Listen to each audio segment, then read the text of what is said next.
Around a braai fire, it's weekend, you're chilling with your friends around a fire, and the one guy says, I've invested in this, and the other one says, I've invested in that. There's a it's a fine line, it's a grys area.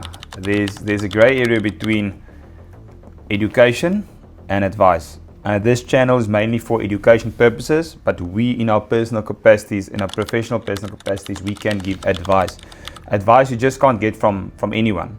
Because we obviously licensed, approved, accredited, and all that. Correct. That always comes up. Around a braai fire, it's weekend, you're chilling with your friends around a fire, and the one guy says, I've invested in this, and the other one says, I've invested in that.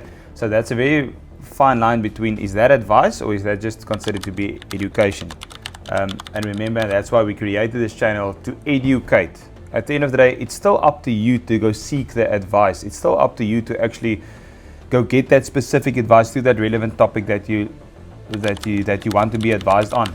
Because at the end of the day, education is not financial advice. Just take note of that. I think one thing that's coming up now, Moses says, if something sounds too good, and if someone talks about an investment and he feels like, yes, I want to put all the money in there, then he asks himself, why do I want to do that? And he just takes a step back. You probably don't have enough information to make that call. You probably don't have enough information. So I think that's always the thing, around the braai fire, it's very easy to say, oh, you listen to this guy, he spent so much money, made so much money, it was so easy. But if you feel that, yes, I want to invest, then maybe just take a step back, just take a breather, because we're all human beings, we're all emotional beings at the end of the day. Just take a step back and just think about it.